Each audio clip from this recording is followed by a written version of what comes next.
আজ বাংলাদেশ একটি গভীর সংকটময় মুহূর্তের মধ্য দিয়ে যাচ্ছে। এখন পর্যন্ত আমাদের প্রাপ্ত খবর অনুযায়ী আওয়ামী লীগ, ছাত্রলীগ, যুবলীগের সন্ত্রাসীরা গুলি করে কুপিয়ে প্রায় 30-এর অধিক শিক্ষার ছাত্র জনতাকে হত্যা করেছে এবং দিন শেষ হতে হতে এই সংখ্যাটা কোথায় গিয়ে দাঁড়ায় আমরা জানি না। এরই প্রেক্ষিতে আমরা একটি সিদ্ধান্ত নিয়েছি, আমাদের একটি জরুরি সিদ্ধান্ত মোতাবেক আমাদের যে 6 তারিখের যেই লং মার্চ টু ঢাকা কর্মসূচি ছিল সেটাকে আমরা একদিন এগিয়ে নিয়ে এসেছি। অর্থাৎ আগামীকাল 5ই অগস্ট সারা দেশের মুক্তিকামী জনতাকে ঢাকার উদ্দেশ্যে রওনা হওয়ার জন্য আমরা আহ্বান জানাচ্ছি। যারা পারবেন, যাদের পক্ষে সম্ভব হবে, আজ রাতেই আপনারা ঢাকার উদ্দেশ্যে রওনা হয়ে যান। আমরা আগামীকাল সারা দেশের মুক্তিকামী জনতাকে ঢাকায় আসার আহ্বান জানাচ্ছি। বিশেষ করে ঢাকার আশেপাশে যে জেলাগুলো আছে আপনারা দায়িত্ব নিয়ে মসজিদের মাইকে ঘোষণা দিয়ে যাদেরকে পাবেন সবাইকে নিয়ে ঢাকার উদ্দেশ্যে রওনা হন। এই লড়াই আমাদের জন্য একটি চূড়ান্ত লড়াই।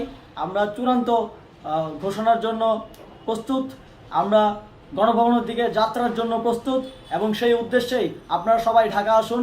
আমরা আপনাদের সবাইকে নিয়ে আমাদের চূড়ান্ত দাবি আদায়ে এগিয়ে যাব। আমি জানি না সমন্বয়করা আজকে রাতে বেঁচে থাকতে পারবে কিনা, কিন্তু আপনাদের উপর আমরা এই দায়িত্ব দিচ্ছি। আপনারা সবাই নিজ দায়িত্বে ঢাকায় আসবেন আগামীকাল এবং পরশু পরিস্থিতি বিবেচনা করে পরশু গণভবনের দিকে 4 দিক থেকে আমরা রওনা হব।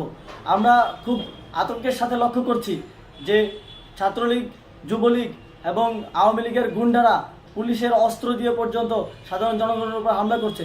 কিন্তু একটি সুখের খবর হচ্ছে সারা দেশের বিভিন্ন স্থানে সেনাবাহিনী ছাত্র জনতার পক্ষে দাঁড়িয়েছে। আবার কিছু কিছু জায়গায় যেমন মিরপুর ও মোহাম্মদপুরে সেনাবাহিনী ছাত্র জনতার বিপক্ষে দাঁড়িয়ে গুলি চালাচ্ছে। আমরা সেনাবাহিনীর প্রতি আহ্বান জানাতে চাই, আপনারা এদেশের নাগরিক এবং আপনারা এদেশের নিরাপত্তার দায়িত্বে আছেন, এদেশের জনগণের যানবাহনের নিরাপত্তার দায়িত্বে আছেন। আপনারা দেশের পক্ষে এবং দেশের জনগণের জন্য কাজ করবেন। কোনো খুনি সরকারের জন্য, কোনো খুনি রাজনৈতিক দলের জন্য কাজ করবেন না। এটি এদেশের জনগণ আপনাদের থেকে প্রত্যাশা করে। আমাদের এই আন্দোলনে সম্পূর্ণ সমর্থন দিয়ে হয় নিরপেক্ষ থাকুন অথবা এই খুনি বাহিনীকে, সরকারের খুনি বাহিনীকে প্রতিহত করুন, তাদেরকে যথাযথ শাস্তির আওতায় নিয়ে আসুন।